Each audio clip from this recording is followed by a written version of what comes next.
جی نجم شاہ پہلا تو میرا جو ہے ہیلو جی مولانا صاحب سے پہلا سوال یہ ہے میرا کہ جو ہم مسلمان ہیں ہمارا رسول پاک صلی اللہ علیہ وسلم کی ذات کے بارے میں کیا عقیدہ ہونا چاہیے کہ وہ کیا معصوم ہے غیر معصوم ہے، ان کے بارے میں جو ہے نا یہ ہمیں پلیز بتا دیں گے۔ یعنی ایک مسلمان کا اپنے پیغمبر صلی اللہ علیہ وسلم کے متعلق نظریہ جو ہے اور ایمان کس نوعیت کا ہونا چاہیے، اس کی ذرا وضاحت چاہ رہے ہیں بھائی۔ نجم صاحب بہت اچھی بات آپ نے دریافت کی ہے۔ اس بارے میں ہمیں جذباتی ہونے کی بجائے حقائق کو تسلیم کرنا چاہیے۔ جو کچھ قرآن مجید میں بیان ہوا رسول کریم علیہ السلام کی حدیث میں، ہم اپنی طرف سے ایک بات بنا رہے نا کہ یہ ہے یہ، تو پھر اس کے خلاف بات سنیں تو ناراض ہوتے ہیں، ایسی بات نہیں۔ قرآن مجید میں ایک تو آپ دیکھتے ہیں کہ یہ معصوم کا لفظ نہیں آیا، نہ قرآن میں ہے، نہ رسول کریم علیہ السلام نے ان معنوں میں استعمال کیا۔ یہ ہم نے علماء نے یہ تجویز کیا کہ معصوم ہوتے ہیں انبیاء علیہ السلام یا عصمت انبیاء، یہ قرآن و حدیث کے الفاظ نہیں ہیں۔ اب یہ بات کیا قرآن کیا کہتا ہے، قرآن سے یہ پتہ چلتا ہے اور عقل کی بھی بات ہے کہ وحی کی تبلیغ، یعنی اللہ کا کلام جو کچھ اللہ کے رسول پر نازل ہوتا ہے اور وہ امت تک پہنچاتا ہے،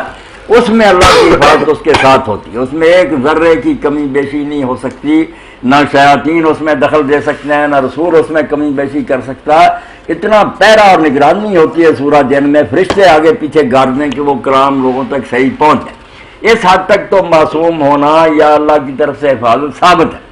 دوسری بات ہے کہ جب وہ اس پر عمل کرتے ہیں، اس میں بھی یہ بات ہے کہ اپنی لائی ہوئی شریعت کی مخالفت وہ جان بوجھ کر نہیں کرتے۔ جیسے ہم کبیرہ گناہ کرتے ہیں نفسانی خواہشات سے، نہیں، پیغمبر میں اتنا تقویٰ ہوتا ہے، اللہ تعالیٰ پر اتنا ایمان اور یقین ہوتا ہے کہ وہ کبائر کا مرتکب نہیں ہوتا، کبیرہ گناہ جان بوجھ کر نہیں کرتا۔ اب ایک بات ہے جس کو سارے مانتے ہیں، لفظ اس کے لیے شاہ صاحب جو جی چاہے کو بیان کرے، کوئی کہتا ہے یہ خلاف اولا ہے،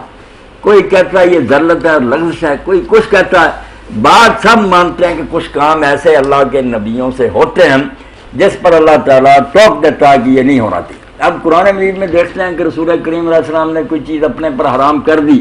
اللہ کہہ رہا یا نبی لما تحرم ما احل اللہ لک، اے نبی تو نے کیوں حرام کی چیز جو اللہ نے حلال کی ہے۔ اسی طرح سورہ توبہ میں کہتا ہے عفا اللہ عنک لما اذنت لهم، اللہ نے تجھے معاف کیا، تو نے ان منافقوں کو کیوں اجازت دی؟ اجازت نہیں دینی تھی تاکہ ننگے ہو جاتے، جانا تو انہوں نے پھر بھی نہیں تھا، بہانہ بنا لیا کہ آپ نے اجازت دی ہے۔ تو ایسے واقعات دین میں ہیں، اور نماز کی حالت میں بھی شیعہ سنی اور سارے مسلمانوں کی کتابوں میں ہے کہ رسول کریم علیہ السلام کو سہو اور نسیان ہو گیا، آپ کو نہ رکھنے بھول گئی، بعد میں لوگوں نے بتائیں، حضور نے ان کو پورا کیا، سجدہ صاحب کیا۔ یہ شیعہ کی بھی اصول اربعہ کی کتابوں میں صحیح سندوں سے ہیں، سنیوں کی بھی ہے۔ اب اپنی طرف سے جب لوگوں نے کہا کہ نہیں نبی جو ہے اس کو سہو اور نسیان نہیں ہوتا، تو اس پر سب سے پہلے شیخ صدوق رحمۃ اللہ علیہ نے یہ کہا کہ یار تم نے غلو کا آغاز کر دیا، نبی کو نبی نے اب خدا بنانے لگے کو بڑی بھول جاتے ہیں۔ اب بات پتہ چل گیا کہ دین پہنچانے میں غلطی نہیں کرتے، دین پر عمل کرنے میں جان بوجھ کر خدا کے حکم کی نافرمانی نہیں کرتے، مگر کئی ایسی چھوٹی موٹی باتیں ہوتی ہیں جن میں وہ سمجھتے میں ٹھیک کر رہا ہوں، مگر اللہ تعالیٰ ٹوک دیتا کہ نہیں آپ کی رائے درست نہیں۔ اس کو علماء خلاف اور اولا کہتے ہیں، شیعہ علماء سنی بھی ایسے کہتے ہیں کہ وہ بہتر نہیں کام ہوا۔ بات آپ ادب سے جیسے جسے کریں، بات ایسی ہوتی کہ اللہ تعالیٰ کہتا ہے کہ یہ نہیں ٹھیک نہیں ہے۔ اب اس بارے میں آپ جو کہنا چاہتے ہیں شاہ صاحب فرمائیں، پتا چلے۔ ہاں جی، میں یہ بات علامہ صاحب آپ سے پوچھنا چاہتا ہوں کہ اگر نبیوں سے غلطیاں ہونی شروع ہو جائیں تو پھر ہم تو جو ہے نا وہ تو مسئلہ ہی اور جاتا ہے ہمارے بارے میں جو ہے نا۔ نہیں شاہ صاحب اس سے کچھ نہیں بگڑتا، بھی کر لیں بات ہے، اس سے کیا نقصان ہوگا؟ خرابی تو تب ہوتی کہ جو دین ہم تک اللہ کے رسول نے پہنچایا اس میں خلل ہو جاتا، کوئی کمی بیشی ہو جاتی، اللہ کا دین تباہ ہو جاتا، یا اس سے خرابی لازم آتی کہ پیغمبر جان بوجھ کے نفسانی خواہشات کی خاطر حکم توڑتے، تو ہم بہانہ بنا لیتے کہ جو وہی لے کر آیا، جب وہی عمل نہیں کرتا تو ہم کیا کریں۔ یہ تو دونوں چیزیں میں نے واضح کر دی کہ ایسا نہیں ہوتا، جان بوجھ کر مگر یہ ہے نا۔ اب شاہ صاحب آپ دیکھ رہے ہیں کہ سہو و نسیان تو قرآن و سنت میں بڑا ہوا کہ آدم علیہ السلام فنا سے گیا، اللہ نے حکم دیا، بھول گئے، کھا لیا، اللہ ٹوکتا کہ نافرمانی کی ہے تم نے، عصا آدم ربہ فغوی۔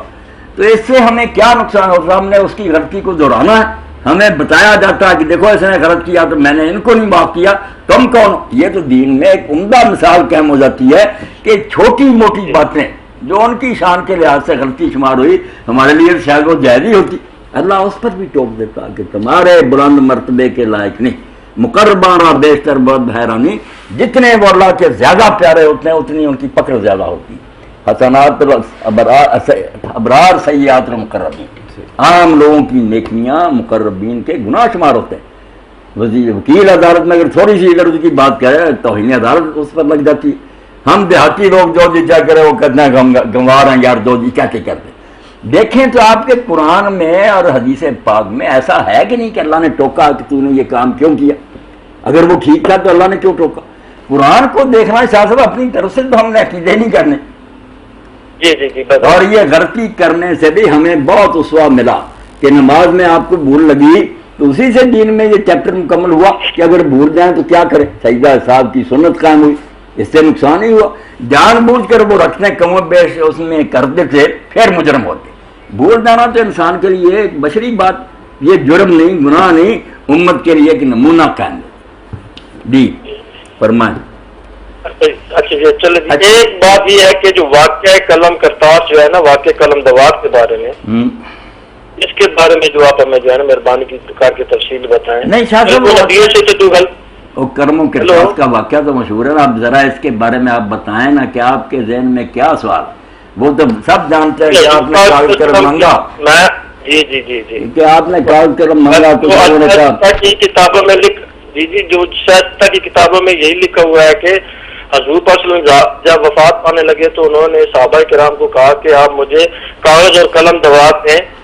میں آپ کو ایک ایسی چیز لکھ دیتا ہوں کہ آپ جو ہے حوض کوثر پہ پہنچ جائیں گے، یعنی کہ آپ کسی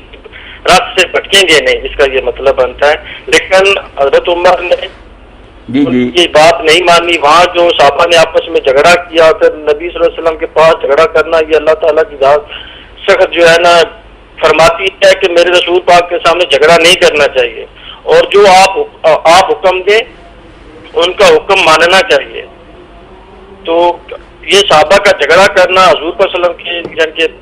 پاس، اور پھر وہ یعنی کہ وصیت کر رہے تھے اور ان کا آخری ٹائم تھا، اس کے بارے میں جو ہے نا آپ تھوڑا سی تفصیل۔ یہ شاہ صاحب آپ کی بات بالکل ٹھیک ہے،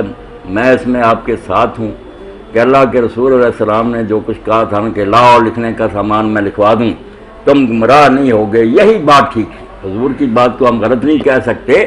جنہوں نے نہیں یہ بات مانی انہوں نے غلطی کی، بہت بڑی غلطی کی ہے، اس کو ہم نہیں معاف کرتے۔ جو لوگ بہانے بناتے ہیں کہ نہیں یہ ہے یہ، میں نہیں ان کے ساتھی۔ جب اللہ کے رسول علیہ السلام نے کہا کہ ہم نبی کے سامنے جھگڑے کا حق نہیں تھا،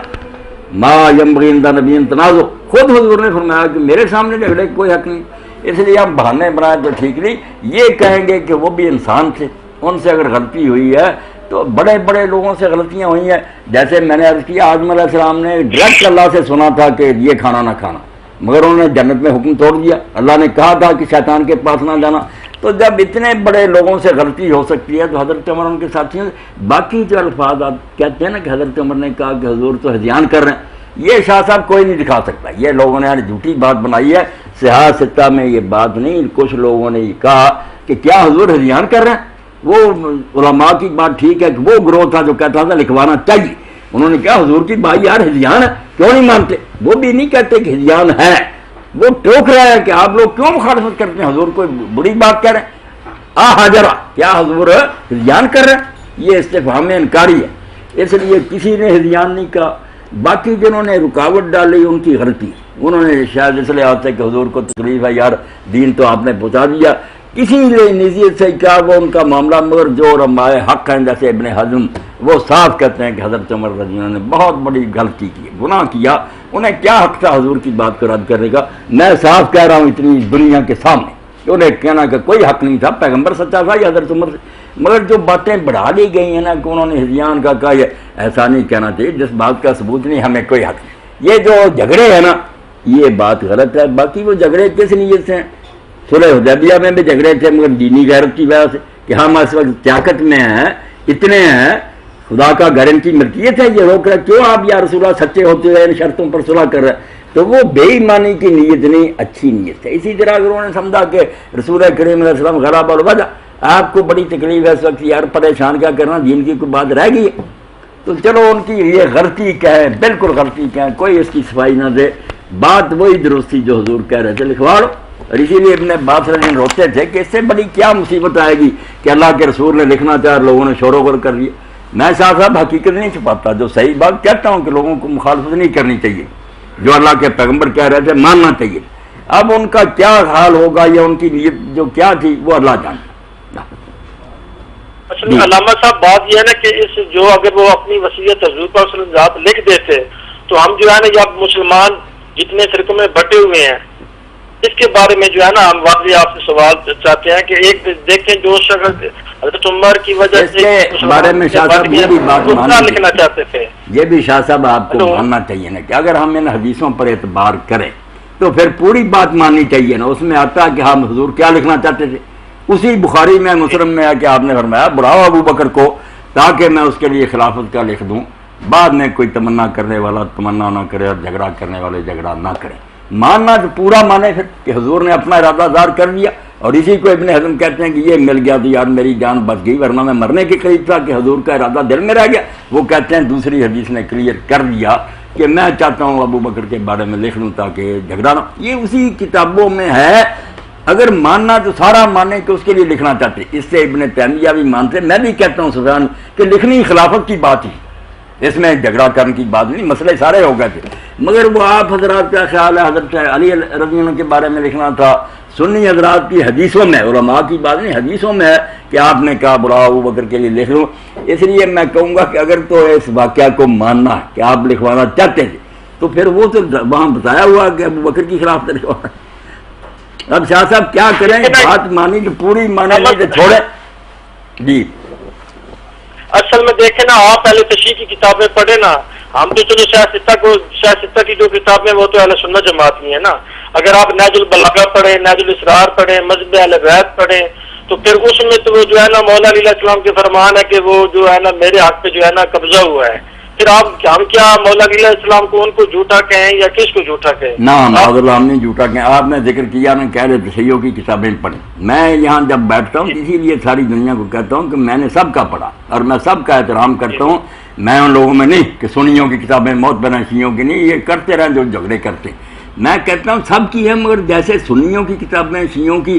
ان میں بھی کمزور روایتیں ہیں، ان میں بھی اسی لیے راوی لکھے گئے ہیں، وہ پرکھی جائیں گی نا۔ اب آپ نے نہج البلاغہ کا تذکرہ کیا، امیر المومنین علیہ السلام کے خطبات میں کہیں آپ کو نہیں ملے گا کہ حضور نے مجھے خلیفہ مقرر کر دیا، یہ کہیں نہیں۔ نہج البلاغہ میں جنہوں نے شرح کی وہ بھی ہار گئے، اور میں نے مفتی جعفر حسین مجتہد مرحوم سے ان کے سامنے پوچھا تھا کہ آپ نے اتنی شرح کی ہے، کہیں آپ نے کہا کہ حضور نے مجھے مقرر کیا؟ اپنے اوصاف بیان کیے ہیں، اپنے علم کا تذکرہ کیا، حضور کے ساتھ قرابت کا کیا۔ تو مفتی صاحب کہنے لگے انہوں نے اس لیے ان ناس کو بیان کیا کہ انہوں نے کیا ماننا ہے، یہ مانے گی حضور۔ میں نے کہا چھوٹے جو حق تھے کہ میں قریبی ہوں، میں بہادر ہوں، میں وہ بیان کرتے رہے، جو اصل تھا معاملہ کہ حضور مجھے کر گیا،